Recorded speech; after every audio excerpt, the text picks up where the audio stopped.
This is Protocol One. I'm James Nielsen Watt. If you are successful but not fulfilled, you're running industrial age software on space age hardware. It's time for an upgrade. Don't settle. Hey Helen, welcome to the show. I'm excited to have you on. Tell us about yourself. What's your backstory? What do you do? I'd love our audience to hear that. Thanks, James. Pleasure to be here. I'm from London. Grew up in the suburbs of London and then moved into the city when I was 15. I left home when I was 15. I was enthusiastic about life in general, but the thing that I always wanted to do since I was 4 was be an actress. That was my route into life, and it's what I did for 17 years professionally, and I still do from time to time. It's what kept me alive through the toughest points of my life. The power of story.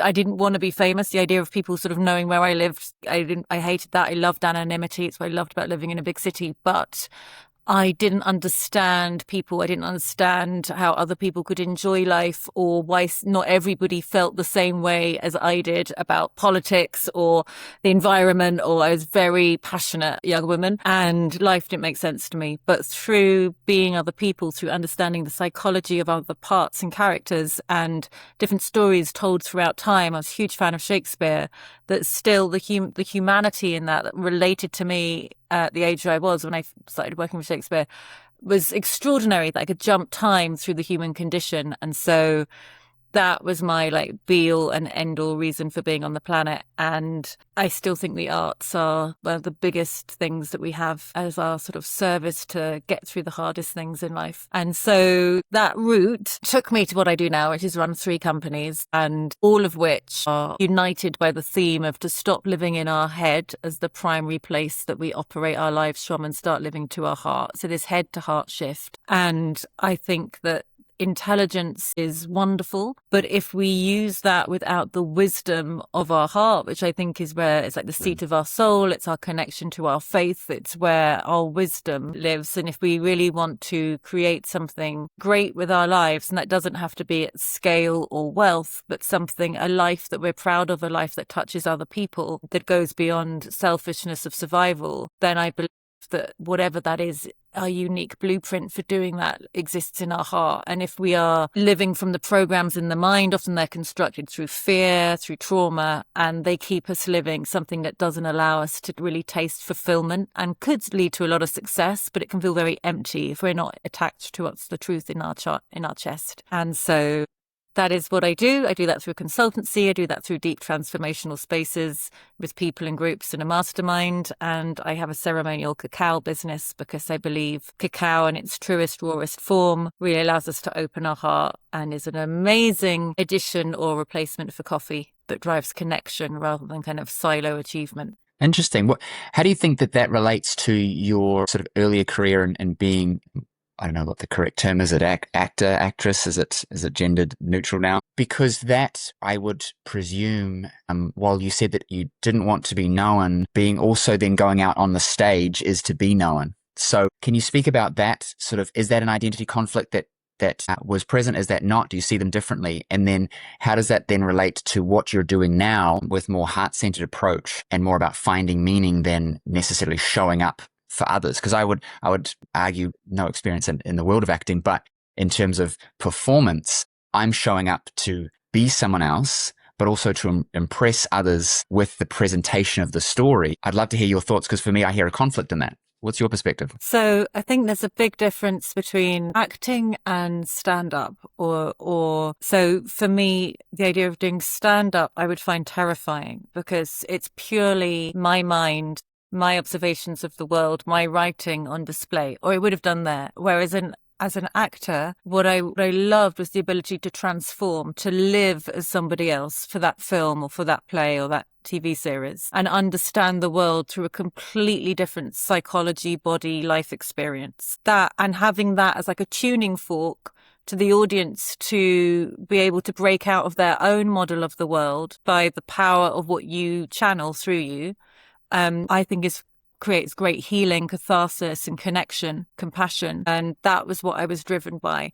But the idea that there is a kind of byproduct that I might be, recognized in the street or something was a kind of small downside rather than the reason for doing something. And since the age of reality TV, I think people often mistake acting for just being yourself in front of a camera and doing that for a sense of significance just for who you are. And that is not ever what was driving me as an actor. And I actually didn't like myself, which is part of the reason why the more I healed myself and the more I learned to live from my heart and understand my past, the less need, like it was a real sort of almost like a drug for me, acting.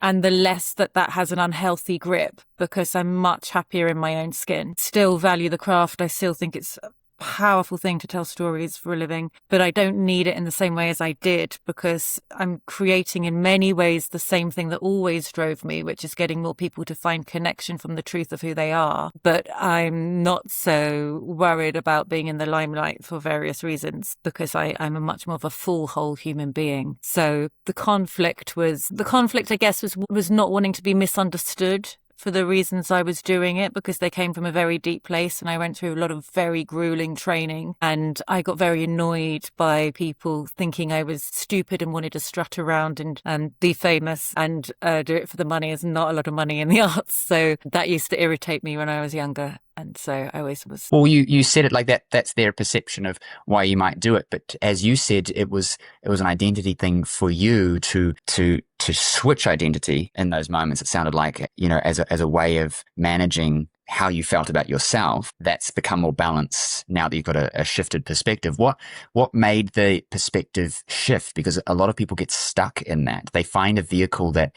serves them, albeit not, the greater good or growing themselves, but they're, as Tony Robbins would say, meeting their needs, but they're not thriving. What kind of led to you having an awareness shift that resulted in an action shift to now having a new identity? Many things. I've lived a life that has been first of all, the life of a creative in the arts, there's no stability. There's no financial stability. There's no job trajectory. I had many big breaks that then didn't lead to another big break. There was no consistency. So you're constantly having to be very entrepreneurial and reinvent yourself. And I had a big break early on that led to me being asked to go and coach people in big corporations around the world, senior leaders. And so I had a parallel coaching and consultancy career going, but that wasn't what I was focusing or driving my life through. But I nearly died on my 26th birthday. I had various ill health conditions that also meant that I couldn't sort of rest in life. I had a lot of trauma from my childhood that I'd blocked out. So I didn't understand myself and why I was so unhappy being in my own skin. And it was actually a deep shamanic experience that came very left field when I had CPTSD and was quite desperate to find a way to heal, that led me to really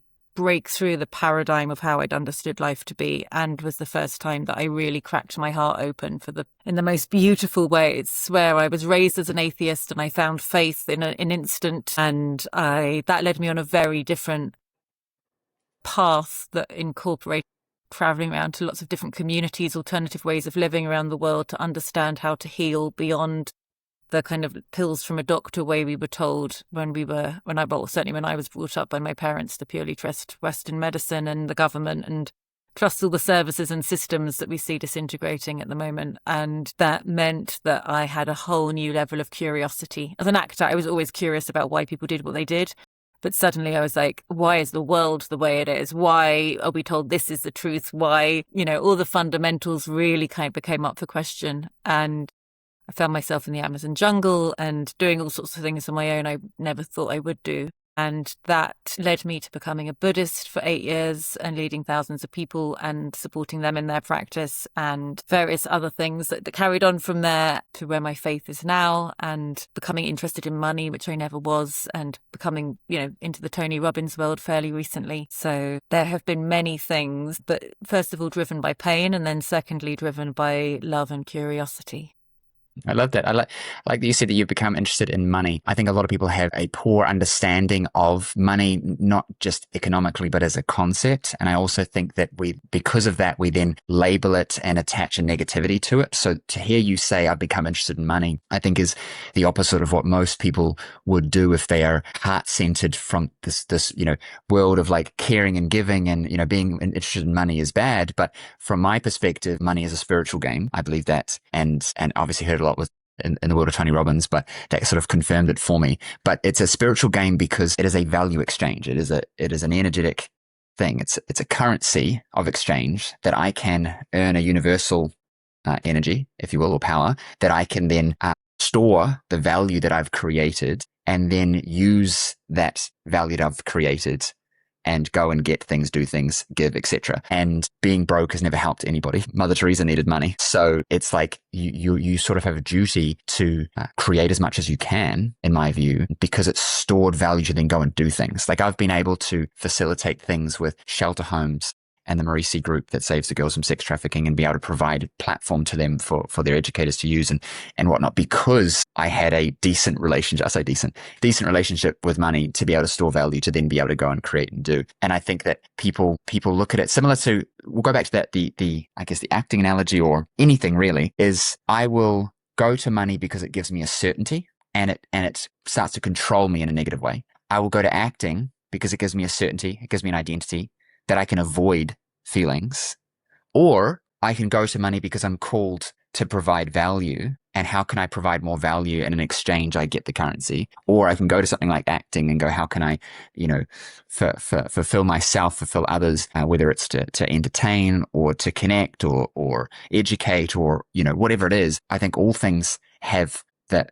sort of duality where we can negatively attach ourselves to them. And so why I bring it up is because of your journey to then say, I'm now interested in money. I want to hear about that. What does that mean for you? Have you started getting into business? Have you been, what shifted? And did you have an old identity about money that you had a new realization after your transformation, if you will? I was a car crash with money. I was raised from a background with a lot of poverty. My grandparents in the Second World War, my grandmother, when she was 4, she found her grandmother had gassed herself in the oven. And so she was then brought up in care in a nunnery and so malnourished that she was rescued by the Salvation Army on the street and various other things. She had a very, very challenging life, as did my grandfather. And my mother was, in a 1-bedroom flat with 2 brothers and, educating herself really. And so there was a lot of fear around money. There was a lot of, I saw a lot of poverty and people eating out of bins and things when I was growing up. And, I was told that and my mum literally said, there are good people who work with humans and don't get paid very much, but they're good people, and bad people work with technology and money and get a lot of it. So basically, if you want to be good, you got to be poor. And I was also told repeatedly, you'll never get a mortgage. And there wasn't any kind of financial support. My parents obviously fed and clothed me, but there was, I was in my 30s and I was still being given £10 notes when they sort of shoved into my hand when I met my parents for dinner and things. So there was a sense that I wasn't a financial adult in my own right, and I never would be, because I was always going to be this starving actress archetype. And my dad's family had been slightly more middle class and they'd lost it all. So through divorce and gambling and drugs and things like that. So there was a sense that money was dangerous and it had a lot of connotations around it. And I managed on my path to heal, hating myself, all the illnesses I was told I would have for life. I managed to sort of turn around 360 all the dysfunction that I had, and I had a lot of it, for money. It's the last thing. And I burnt more calories and spent more time in every day working out how to save money and never spend a penny, because I didn't have any faith and I didn't believe that there'd ever be more. I was so out of alignment in attachment styles. I was anxiously attached to money, never leave me, never leave me. And it was unpleasant. I found myself unpleasant with money. I found the whole thing was toxic. It was a toxic relationship I was in. I did my own head in, and I listened to a shaman I knew do a podcast with a woman who worked in intuitive business for people in the spiritual arena. And I thought, this woman is sold out. So I tuned in to judge when I was chopping carrots. I remember it very clearly. And I don't remember anything she said, but I had this overwhelming sense that I had to work with her. And I had to cycle across London because I couldn't afford a car, to take my boyfriend in his 40s a bag of lentils because he couldn't afford dinner. couldn't afford to feed himself. And on that journey, I called this woman and I said, I think I meant to work with you. And it was more money than I'd ever spent on anything. But I knew I had to do it. So I did it. I scared myself by spending the money, and it changed my psychology with money. And then many years, like year after year, I sort of doubled down everything I was investing with her. And she helped me, amongst other people, change my life. And I have earned sums of money I never thought possible. I have 3 companies. I have a property portfolio. I invest. One of the things I do is help people heal their relationship with money. I especially talk about that in more healing, alternative, mission-based spaces where often money is seen as a necessary evil or something that shouldn't belong with healing or entrepreneurial in the sort of health or wellness space. And so I'm passionate about dispelling that, especially for men and for women, but especially for women, because I think men and women can both come out of balance with money in different ways. And I think it's important that we all have a healthy relationship with money, as we should all have a healthy relationship with food, because it's about this reciprocity of giving and receiving. I think money is, I liken it to, so the happiest people is always the top 10% up. Of a group of all people, there is like really happy people. People who are fit, there is a group that is really fit. People with money, there is a group that have lots of money. And this distribution is not just in wealth. Like we talk about wealth inequality. We don't talk about happiness inequality.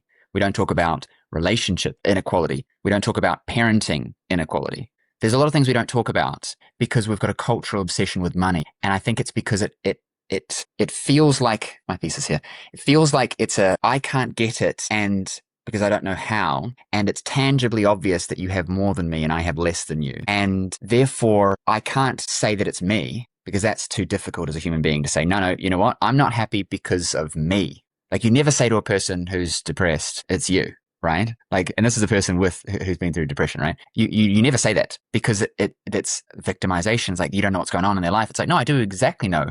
And I'm waiting for the comments. I know what's going on because there are things that we are not doing over a period of time that has resulted in a downward spiral that's got us to a threshold point where it feels like there's nothing that I can do. And the way out is to walk the stairs back up again. And the same thing with if I want to get a 6-pack, there are things that I have done that have walked me down, that has moved me further away from having a 6-pack. And there are things I can do that walk me back up, that move me closer to having a 6-pack. And money's an example of that. And I'm not saying that circumstance in all things, something bad happens to you, you're going to feel terrible. I get that. But if it becomes an identity and therefore affects your entire life and then evolves into depression or anxiety, and you are not doing the things that would shift it, that's for me when I take issue and I say, all right, that is what I can control. And the same thing with money. It's like, I don't have any money because I'm spending it all the time. You know what I mean? Like I'm giving to the whole. My job is to be around people that can allow me to have an identity shift and start to take different actions. Now, not all of us have access to the choices, but we all have choices. This is how I like to view it, right? It's like we all have choices. I might not have access to that choice because I haven't seen that choice. I don't know that it's possible. Just like you, it wasn't like a sudden switch from no money to having money. There was a self-actualization of your identity around money that required a shifting for you to then begin. But the mechanics of it was simple. I always say that everything's easy. What's hard is becoming the person that would find it easy. So getting a 6-pack is easy, but being the person who stops eating the cakes and does the exercises and commits to the process, that's hard. Making money is easy. Give value for people in exchange for money. Build systems so that it's easier. Hire people to help you with it. What's hard is being the person that would find that easy. And so with money, I think it's an obvious, like I have less and you have more, but relationships, it's harder to see that. So we all, we don't have this obvious mirror. Happiness, we don't necessarily have an obvious mirror. All other aspects where there's the bell curve, we don't have the obvious mirror. But we tend to regress with money because we don't understand it as a spiritual game, as an energetic thing. We see it as a this or that, and we see it as a completely tangible, there's only so much you have. That's where my money's gone, is this guy's got it. Versus the reality, which is it's an intangible that is just an exchange of value between people. And if I have less, I might have exchanged mine for things that didn't grow. I exchanged it for things that perished. I didn't exchange my value to receive more. And so what can I do to exchange more value to receive more and also not put it into things that perish but grow. Like, this is a psychological shift. And Tony obviously summarizes this as well for us, right? It's 80% psychology, 20% strategy. And I think it's in all things. And I think if anyone wants to get a handle of money, it starts not with money. Like, I don't know many people that can do well with money if they haven't got the rest of their shit together. Health, relationships, because it becomes a reflection. It's the hard thing to show up always as who you need to be successful in the money realm if other parts of your life aren't already moving in that direction. Or you'll get it and you'll lose it, or you'll get it and you'll be wildly unhappy, or you get what I'm saying? What are your thoughts? I love a lot what you just said. I actually have a course called It's Not About the Money. It's about everything else: your relationship with self-worth, your relationship with receiving, your relationship with giving, your relationship with seeing yourself as somebody with money, right? Identity. I agree that is the hardest part, because it's the most challenging, because it requires us to be a warrior of our heart and look at our most tender places. But it's also take full responsibility for our lives. But it's also the most beautiful. And actually, that can take time. But once you're there, money can move very quickly. Once I kind of got it, then things popped off very fast. It was quite incredible. And I think it's also money. We can be tested with money. I think we can be tested with not having much. And who are we when we don't have a lot of money? Do we use it to crumple us? Or do we have a huge amount of money? Or, everything's relative. But then who do we become with that? Do we become somebody who's always scared it's going to go away? Or do we become generous with it? Or do you become uncomfortable with it, so you're pushing it away rather than stewarding it? And I think there's always tests with money, no matter how much you have. And and that's why it's a spiritual game, in the same way business is, in the same way relationships are, because there's no end point. It's always something that we are in the process with. It's something we're always in relationship with. And I think that's what is beautiful about it. And I think because it is powerful and empowering and transformational is why the governments and a lot of mainstream psychology have you think of it as fixed, or in a very disempowering way. It's very strong in the UK like that. It's impermeable. We have a very strong class system. And if you're told that you're working class or middle class, and that is a structure with which you cannot transcend or move between,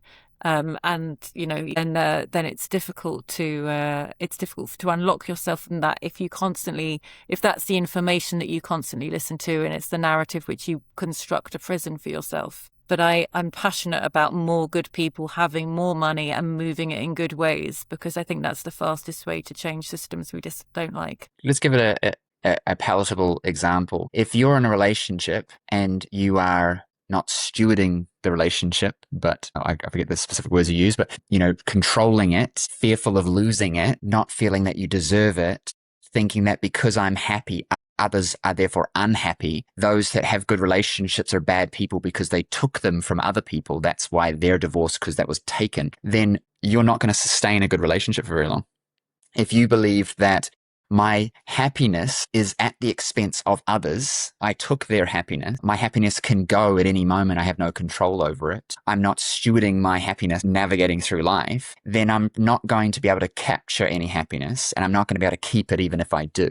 And I think for me, when I connect to that, it's like, well, if I can believe that, because that's ridiculous, James. Like, what do you mean? I'm happy. You're not unhappy because you don't have my wife. Like, what the hell? Screw you. You know what I mean? Like, I didn't take your happiness, so I should feel bad and give you my wife so that you can have a happy relationship. That's ridiculous. Or you should have my kids so that you can feel happy. Like, no one would ever say, think, or believe that, really. Like, and if they do, that's wild. But with money, it's different, because we've been conditioned to believe that would solve their problem. But there's the irony in all of this is, and you only realize it when you have money. And so it's hard because I remember not having money and thinking money will make you happy or whatever. And more of it must be better. And then getting it and going, oh, it's not really about the money. But it's also hard to then explain that to anybody, because you had to get there to realize it. And when you're there, they're looking at you going, yeah, but that's easy for you to say. But I want people to change the label of money and think about it from, like I said, relationship, right? It's like, does your happiness come from a relationship? No. Relationships can make you ridiculously unhappy. So it's not the relationship, it's the quality of it. It's your identity in it. So if we think about, how do I make an easy example here? if I have a relationship and my relationship is good, it is because I've done certain things with myself first and then towards generously to my partner second. It's not magic. So that same identity that you can hold about relationships, you can hold about your relationship with money, because we have the conditioning that money will make us happy and that you're unhappy because you don't have money. And so therefore, especially with like Western guilt, we should just like give people money. But the irony for me, I don't necessarily want to get into that too much, but we'll have a sign that says, don't feed the pigeons. And then we'll have, let's just give everybody money. And I'm like, well, they can't both be true.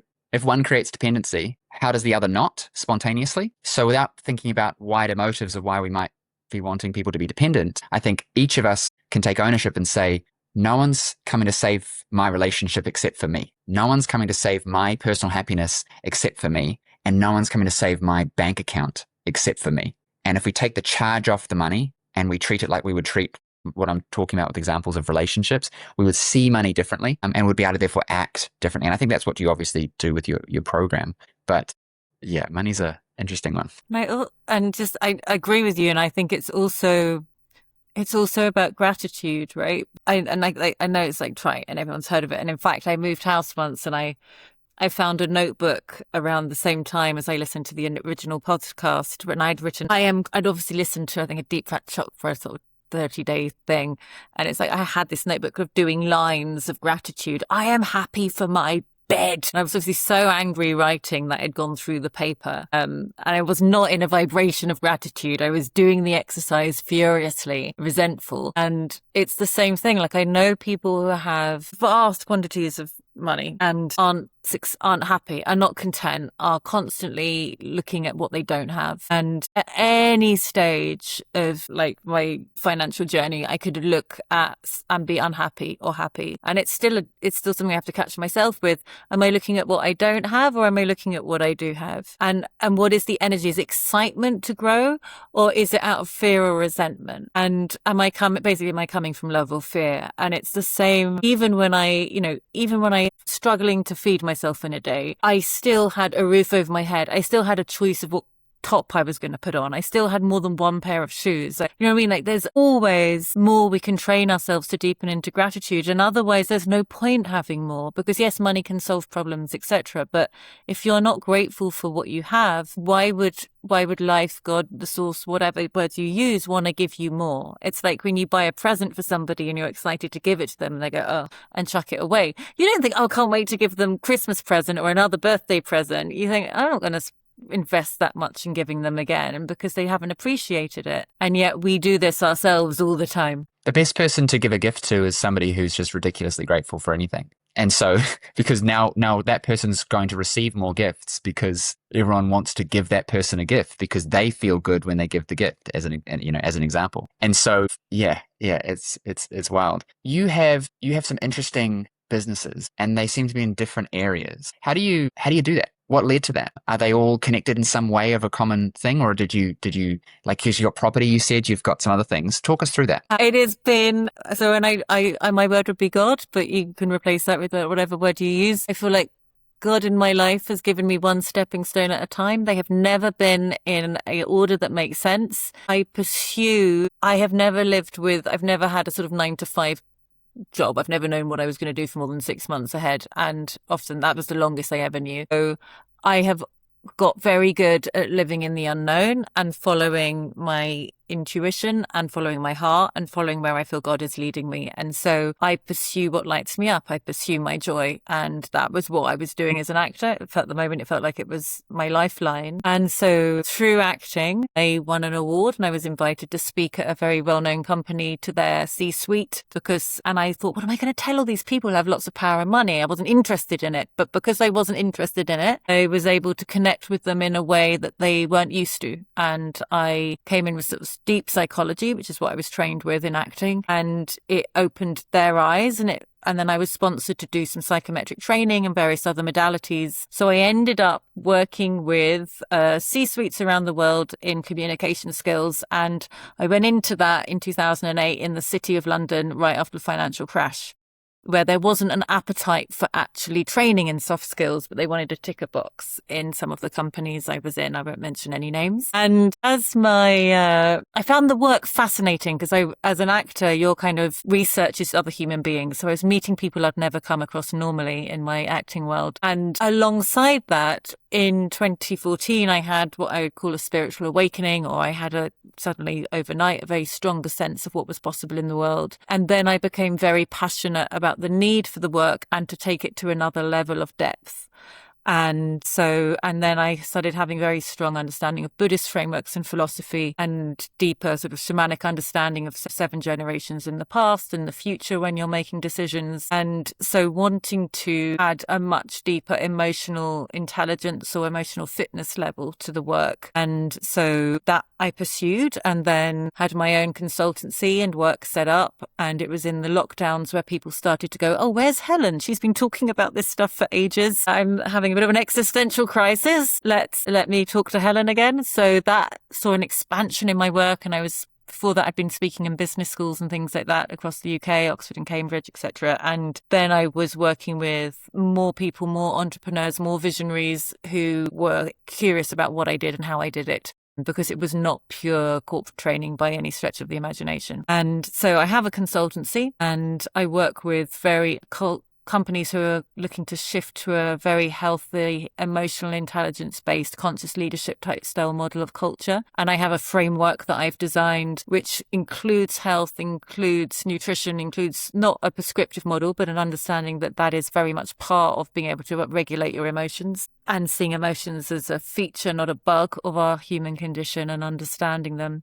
all the way up to being able to looking at money and finance and wealth, and it incorporates the whole thing. So that is one thing that I do. And then for people who really want to go to a much deeper place, I work with people one-on-one and in a mastermind. So that's a deeper lens of the coaching where we can move out of the corporate arena and work very much with the individual. And then the cacao company was something that was a hugely healing medicine for me, because I worked with a lot of plants and experiences that were very harsh. And because they were healing experiences that had been very harsh and harsh on my body and my life, they felt comfortable. They felt known. It's like if you've been raised in a violent relationship in childhood, often you can end up in a violent relationship when you're older because it feels known. And so a lot of the things that healed me were also in a positive way, but very intense. And so when I found ceremonial cacao, it was a much softer, gentler, more feminine, more nurturing way of listening to my body and listening to my emotions and giving myself nutrition. So that was a big teacher because I wasn't used to working in a subtle way. And so I incorporated sharing that with people. Basically, I share what has helped me, and that has led to these 3 companies that for me are all about helping us understand ourselves better, be more authentic in how we show up, not try to imitate others, know who we are, live from our heart, and create positive change on the planet by doing that. How do we make sure that we're actually changing and not just almost playing a game with ourselves? Because I've been in the health space since stopped being a chiropractor a few years ago, but I was in the last 15 years or so, I've been, working with clients and things, and we work with a lot of chronic pain, chronic stress, that sort of thing. And in that world, there's I observe 2 paths. One path is I'm legitimately looking for myself to change. And then there is the path of I'm telling everyone that I'm changing and I'm telling myself that I am, but I'm really caught in the loop of the spiritual and the dynamic, because I'll often meet people who seem to be very enlightened, and then I'll meet someone who is, and they don't look like what you think that an enlightened person would look like. And so what's your view being in this space? How do you reconcile that, within yourself, not you personally, but as a person going down that route? Am I shifting, or am I just changing focus towards something that in the meantime makes me feel a certain way, but I'm not actually shifting? How do I recognize? What's your thoughts? I love this question. I think it's really on the nose. And I think that there is a trap in the self-help and the spiritual development, or of being a seeker, where it's like the next course, or it's the next training, or it's this seminar, or, this teacher and that teacher. And it could become very disempowering, because we stop listening to ourselves and what's true to us, and we just parrot other people. And that's not, I don't think, to say that but it's also like there are teachers that are for certain moments of your life. And then I think it's about taking the teaching or the modality and embodying it, assimilating it. And then if it works, I feel like you move through it. And then you carry on living, and then life will take you somewhere else because you're a different version of yourself. I think when we do it well, we are actually kind of taking things away and becoming much more aligned with our own truth versus constantly seeking other people's. I think at the beginning, when we start changing, we need other people's life rafts to be pulled out and put on. And then there becomes a point where we're our own life raft, and we just need to sort of wave across somebody the water, and they go, oh, that way's north. You're off course a bit. And we can carry on paddling ourselves versus going nowhere because we're just jumping ship all the time onto, oh, this person is cool now, or have you done this over here? This is the thing to be. Like, have you done Bali? Have you done India? Have you done, and I think it's rather you take what's right for you, and we get much stronger into our own energy, like our own sense of self. And that, I think, if we are really listening to our heart, I think we're designed to grow. I think we're designed to move through passages from, maiden to elder, or the equivalent for men. And life will give you those rites of passages that will push you so you don't stay stuck. Because I think that the problem with, let's say, we'll call it soft skill development, for lack of a better term, is that it can live in an echo chamber because it's never actually tested. And so no one feels like a really good engineer. Your bridge either stood up or it fell down. So ideas crumble when tested, when it is a tangible thing. So a person who's always going to all the business seminars, the question is inevitably, how much money do you have? What does your businesses do? And if you've been going to all the business seminars and your business still sucks, then it's very obvious that you're not implementing, or something else is off, because you can't keep the illusion up. Because eventually the real world catches up and says, well, your business is not doing well. You're just addicted to business seminars. Similar to, I've done all the diets, or I've done all the exercise programs, or I'm learning I'm learning the stuff about, it's like, but you're still really overweight, or you're still really unfit, or you're still really, weak. Whereas the trap that I've observed with this is that no one can actually know except for you, because you can keep going with it and give the appearance of change without actually changing, because it's not tangible. It's only tangible to you, or maybe those close to you, but you can keep the illusion up. And so my advice has always been, focus on being self-aware to go, am I using this as a thing that makes me feel good, or am I using it as a tool to shift? And how would I know I'm shifting, and what would that look like, and what am I working towards with my shift? For example, if I'm shifting to be able to have a more sustainable relationship, am I getting a more sustainable relationship? If I'm shifting to,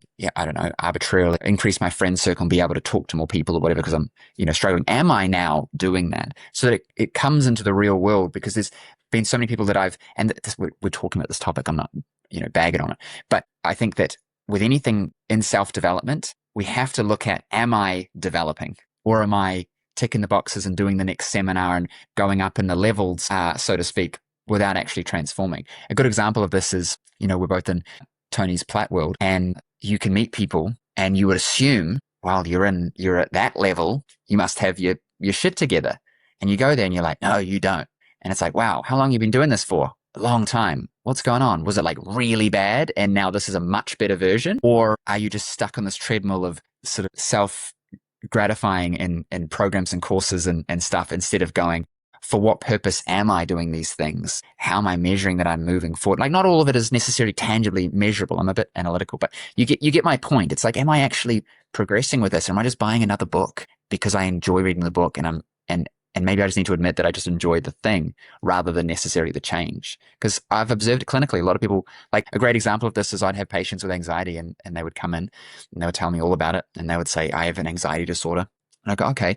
And I'll say, well, look, we can do some stuff. And they said, well, when would I notice some change? I said, about 6 weeks, you should start noticing this, this, and this. And then your anxiety will basically be gone, because of whoever I was talking to, I knew what I was doing with them in particular. And they were like, and they sort of like never came back. And what I realized with enough pattern was there's two kinds of people with anxiety. there's those that are experiencing anxiousness, and there are those that have an anxiety disorder and are being diagnosed. And it's an identity beyond just a symptom that I want to shift. And the easiest people to, in that particular example, to work with where they can resolve things is the person experiencing something they want to shift, not something that is their identity. And once they had that diagnosis and they were boxed and it was like it made sense to them, opened the floodgates to the courses and the validation from the groups and everyone's, selling them something or talking about something. So it becomes like I'm meeting my needs through it.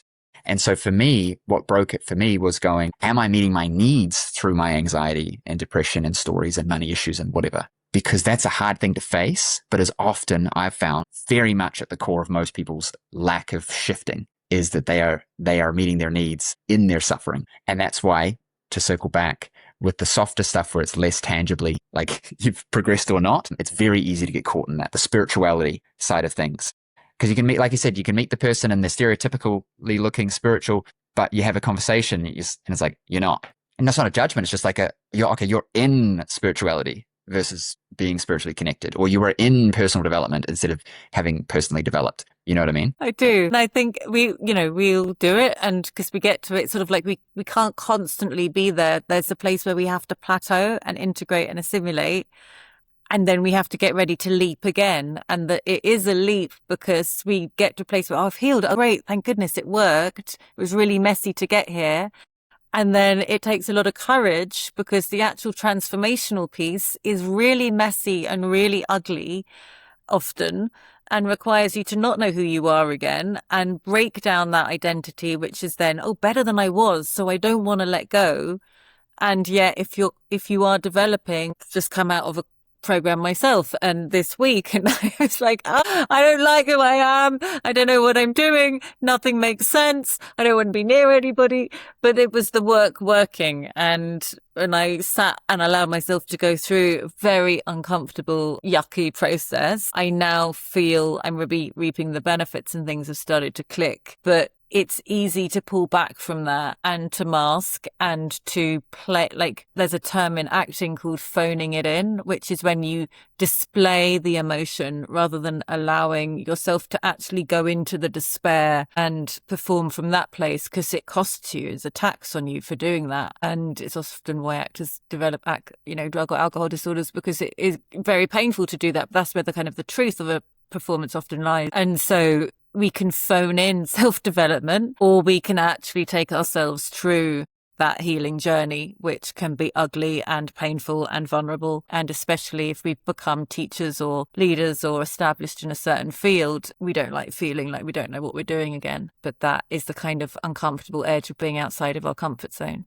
When we did our work back in practice, we had a protocol, and there were kind of two paths that you could take. It was a body approach. It was about changing the nervous system and how it responded to stress and sort of reconditioning it, sympathetic and parasympathetic, kind of inside out, I guess you could say. And we had ridiculously good results when it came to chronic pain and anxiety and all sorts of things. And you could force a person through the door, and you could guide them to take steps to go through the door. For anyone listening, my view is that with any change, the change begins when you've decided to make the change, and doing almost anything in the direction of it is always going to be better than trying to have a perfect way of handling it and being prepared. And so the example I give with people to exercise, it's like go to the gym and just start lifting some stuff and push on some machines and then go home. And then just do that every day, because you will naturally start to want to improve what you're doing or be a bit more focused on it. Because the biggest gap between where you are and where you want to be is that you haven't started yet. It's not that you're not doing it right. It's that you have done nothing and you've sat there. Versus going, I'm going to go in this direction. Oh, no, that's not the right direction. So I walk backwards. It's like you've got two people. One sits there and then one goes off and comes back and figures it out. What have they learned? They've got fitter, stronger, so they can go for longer. They've gone in directions and realized what is not the right way to go. Along the way, they've met friends. From a video game example, my kids are obsessed with Minecraft at the moment. They've got some resources together. They've got some new tools. And in doing that, over the same time period, the person sitting there trying to plan the best route has gone nowhere, and the other one has gained experience. And so now they come back fitter, faster, stronger, more resources, more tools, more people, more support. And it's like, all right, I'm ready now to go. And so you have both of them are now ready to move, but one of them has done a lot of stuff in the meantime. And they both start that race or that journey together. after that 6 months of planning, 6 months of doing, and they start together. Who's going to win? Who's going to achieve the outcome? Who's going to, get there? What's the one with all the experience? It's not the one with the perfect plan, because the perfect plan person has no experience to know if that's actually the perfect plan. They've just been ideating, and it's all nothing, right? It's idea sex. There's no babies made, right? It's just all in your head. And then as you start, it becomes very obvious, because the one with experience in that jungle says, hey, there's snakes in trees like that. And the other person says, well, I haven't put snakes in my plan. I didn't know there were snakes here, because they never figured it out, because they never went and did anything. And so for all things, whether it's money, relationships, whatever, it's massive action and just doing stuff. Massive action, for example, the gym analogy is not go lift all the heaviest stuff you can. It's go and lift something. That's the massive action, because you've been lifting nothing, right? If you're fixing a relationship, it's not a massive bouquet of flowers and a new car. It's, I'm going to go and do something to make this person feel special. And I'm going to do that consistently over time. And I think that's the biggest thing that I want people to get is like, begin, because you are guaranteed to not get anywhere if you don't do anything. And no one is coming to save you. I agree. And I also, what you're saying really reminds me of death, because I think we often think in 10 years time, I won't be like this. And actually we don't know. Well, yeah, but we don't know if we get tomorrow, right? Like both my parents died young but not as young as some of my friends. And I remember being in my maybe 24, and I was really impressed with somebody who was 2 years older than me. He was a theatre director. He'd set up a company and he'd done some various things. He'd got a loan from a bank. And I was like, wow, like he really took some risks in a way that I hadn't taken. But his father had passed younger. And I thought, when he was a teenager, and I noticed a pattern from then on that people often had lost parents who were younger, lived life with more of their energy on their front foot. And I think when we so often allow fear to paralyze us, or, push things down the road because it's safer to stay as we are for tomorrow. But actually, if we understand that we never know if we get tomorrow, and would you rather have been like, no, you've only got a week left or something, and you were the person who went to the gym and just pushed some stuff around, or the person who never even actually stepped out their front door and sat on the sofa? And the more that I think we can be in the present moment, the more that we make choices that are aligned with a higher version of, a truer version of ourselves, rather than from a kind of apathetic, nihilistic, nothing really matters, I'll put the telly on and scroll for a bit instead. It does matter,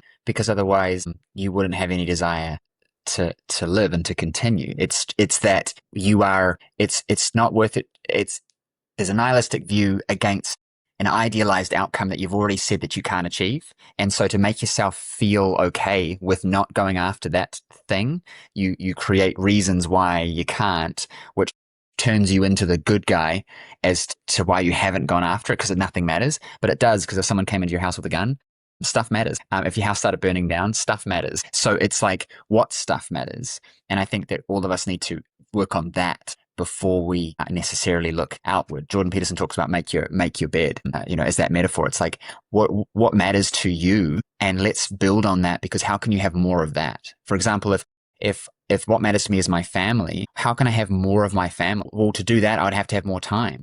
To do that, I'd have to not work so much. Well, to do that, I'd have to have a greater financial freedom. And so naturally, these things start to expand as you have reasons why. If watching the telly is great and I love it, well, what would be better than that? Well, a bigger telly. Well, how am I going to do that? I'm going to have to make more money. Like, everything can stem back to something. And because in the pursuit of something, we find things. So when you're going after the bigger telly, you meet people who are doing other stuff, and they're not just watching it on the telly, they're going to the sports game. And they're not just at the sports game, they're at the front. And they're not just at the front, they're meeting people.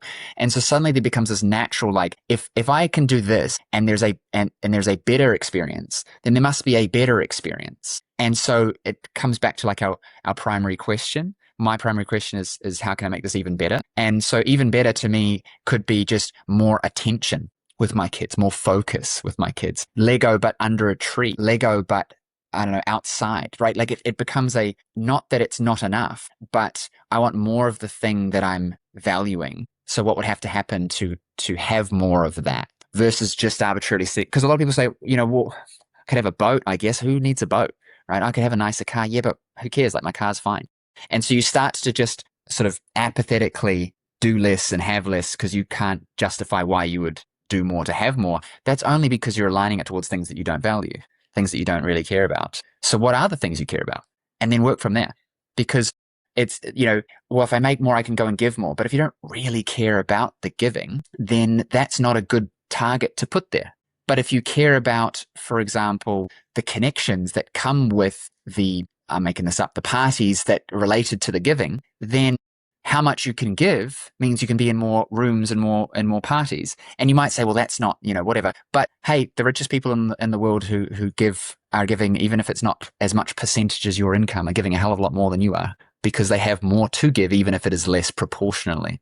And I think that we forget this. We play this game of absolute. And I think that you will find yourself along the way, even if your initial intention is to be in more parties. So you give more so that you can be at more parties. Well, the net result was you gave more. And then in so doing, the universe touches you and you start to actually experience the true giving as a consequence of having done the giving, maybe as a partial because of the party. Do you get what I'm saying? That's been my experience. That is the best description of the teaching. There's a Buddhist teaching called earthly desires are enlightenment, which is kind of antithetical to what people think about Zen Buddhism, which is like trying to not have any desire. Whereas I was a Nichiren Buddhist, and there is a teaching in that practice that says that earthly desires are enlightenment, that we have desire for water, for food, to want to have a bigger car or more children, or, have written more books or a bestseller or whatever it is. You have this inbuilt desire for more because it takes you into a place of creativity and like destruction and destroying,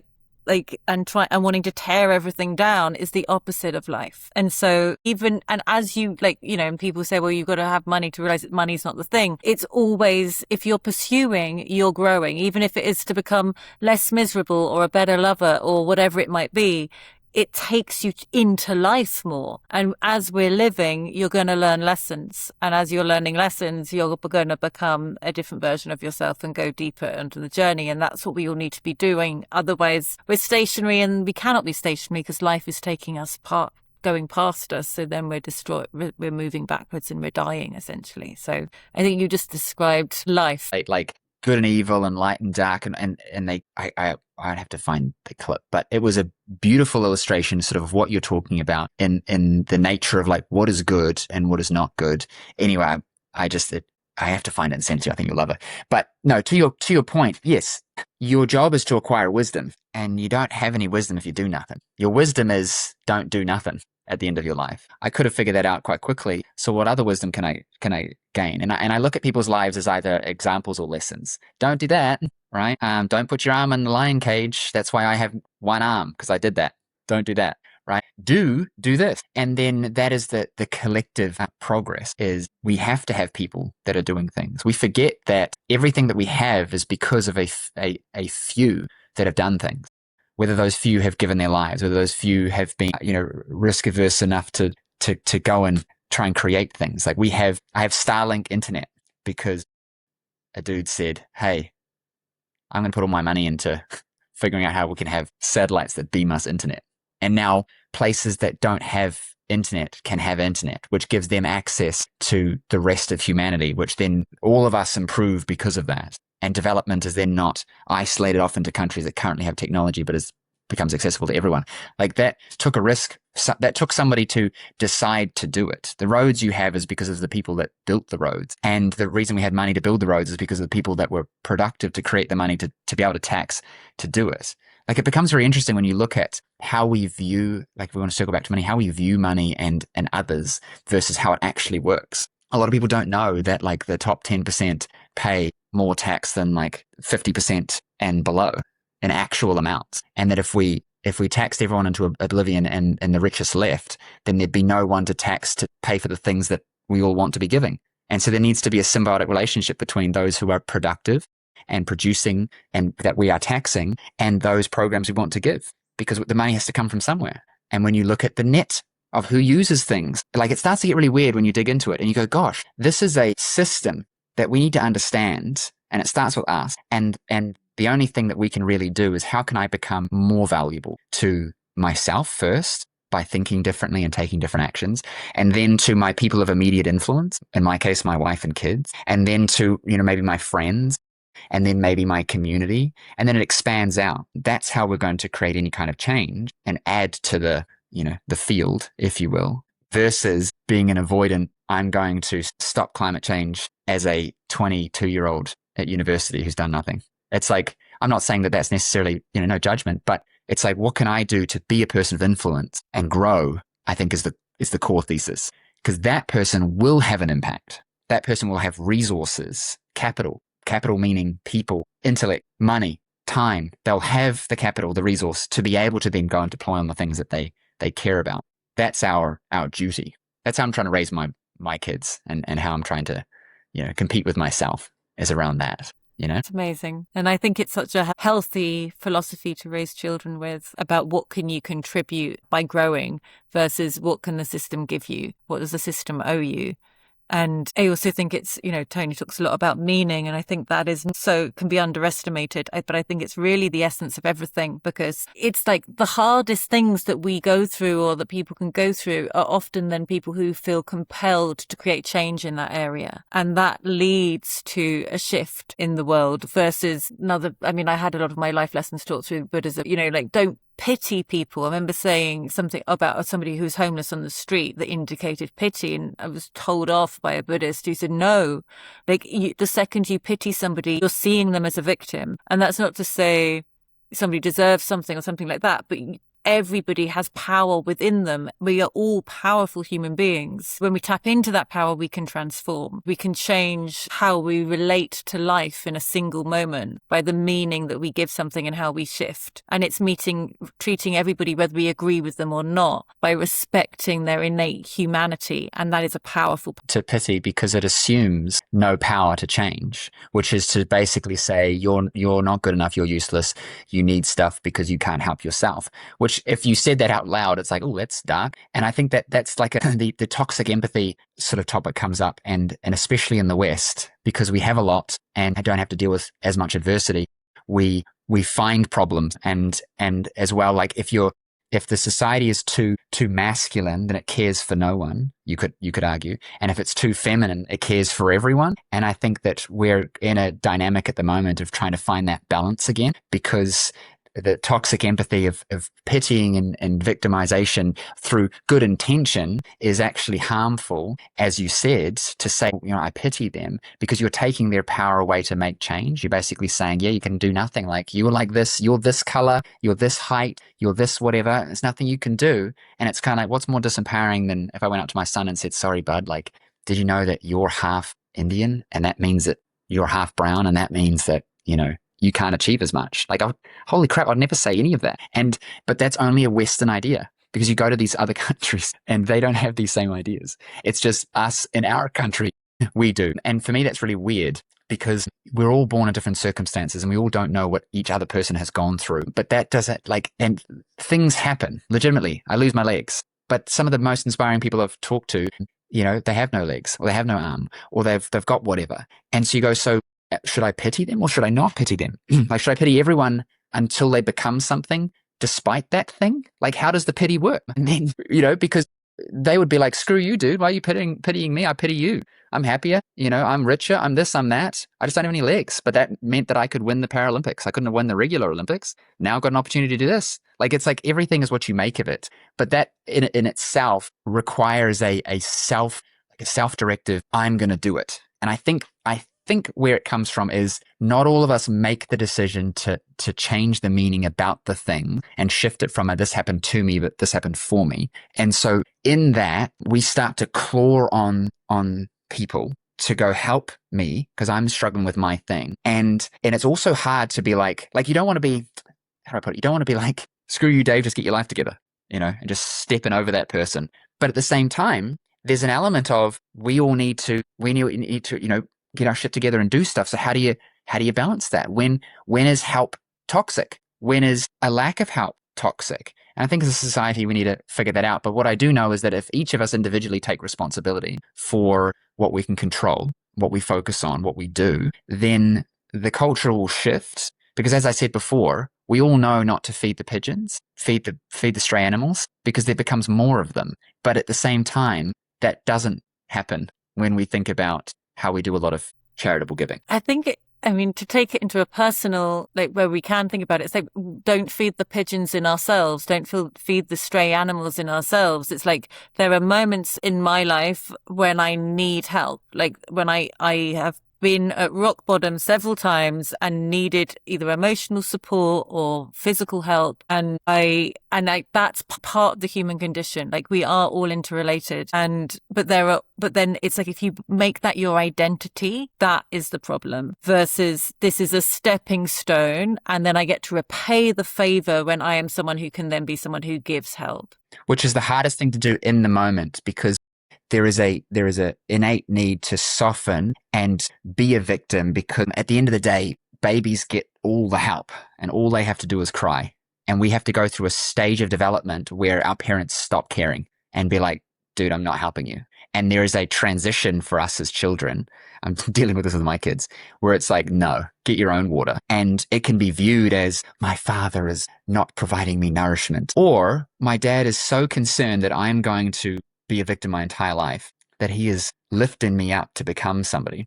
And you'll never always get that right. But as you said, the identity, but it is in our nature to regress towards absolute victimhood, because it then says, there's nothing I can do. And we will always have somebody who will empathize, toxically or not. It's in us to support the group.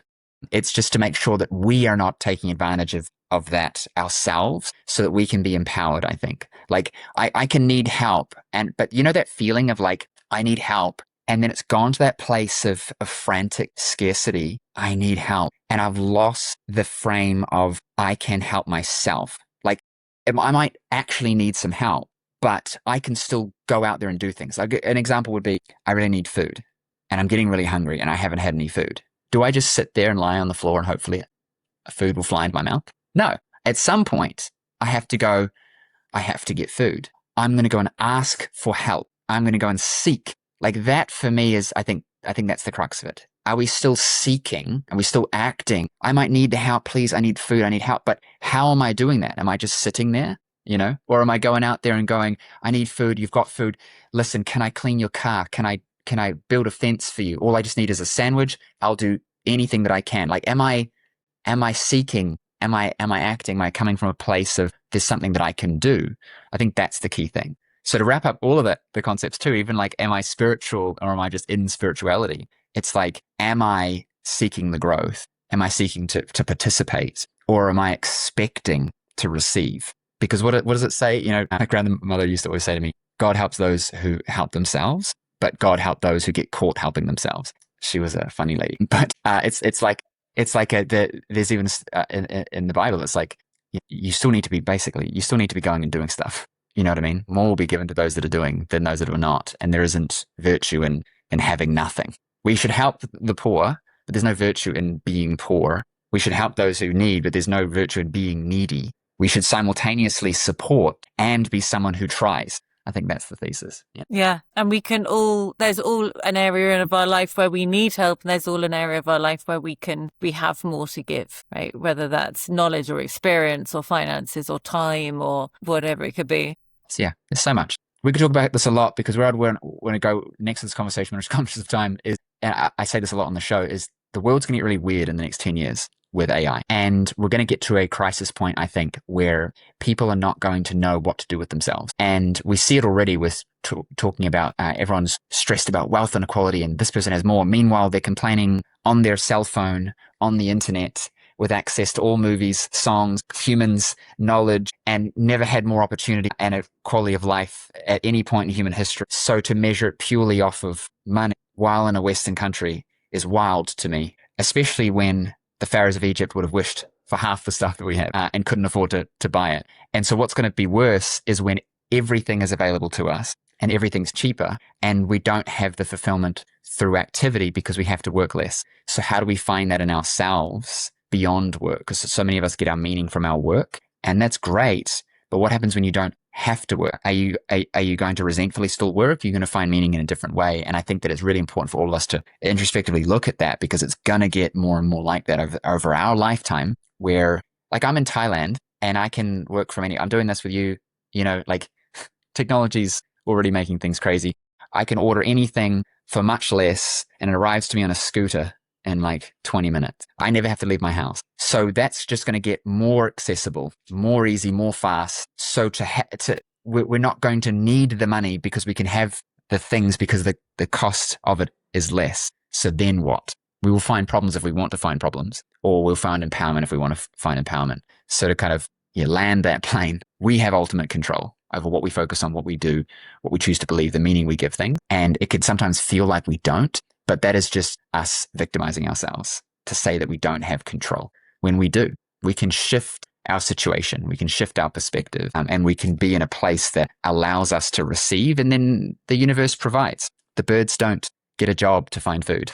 The universe provides. And I think the same applies for us, but we're just too intellectual to understand that, because we say, well, I do have to work, James. And I go, yes, but maybe it's not that you're working, that you're getting fed. Maybe it's that you're being provided for in what you're doing, meaning that because I am seeking, I'm finding. All opportunities for me have come from actions in a direction. And like I said earlier, meeting people, collecting experiences, learning stuff. Hey, don't go down there. And they're like, dude, I was about to go down there. I'm like, yeah, there's nothing down there. And he's like, well, I've been over here. There's nothing over here. And you go, hey, well, why don't we both go in this direction then? Or you go there and I'll go here and we'll meet back here. And now we can do more together. And that has happened because I took a step forward and I met a person. You know what I mean? We're provided for in our action because we're seeking, just like the birds are. And with your analogy, to summarize, the AI, this time is going to speed up. AI is speeding everything up. I've been to more countries in the last 2 years I can't remember. And then there was a time in my life as an adult where I didn't travel for 6 years. It's like everything is going much farther. And like as a child, the amount we learn is, as you must know with your children, in the first 7 years, we learn more than we learn in the rest of our lives. And I think we're going to basically, with AI, going to have a kind of 7-year period like that. But what do we see? Are we resentful because our parents' generation didn't have that level of change and growth and dissolvement?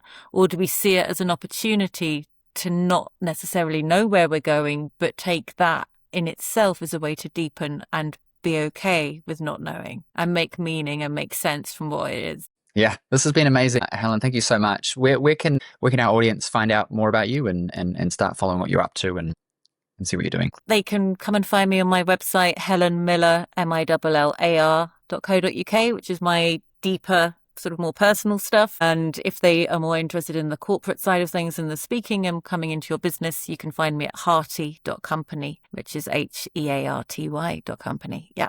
Wonderful. Thank you so much. I appreciate you. I appreciate you, James. It's been fascinating. Thank you so much. And good luck with the move tomorrow. Yes, thank you. We're off to Penang, Malaysia for a month, and then to Osaka for 3 months. We've been in Koh Samui, Thailand for 3 months. Yeah, on our travels. All right. Thank you, Helen. Appreciate you. Cheers. Bye, James. That's this week's Protocol 1. If you want to know exactly where you stand across all 6 vectors, take the free assessment at 6vectorassessment.com. It takes 5 minutes. The truth takes less. Don't settle.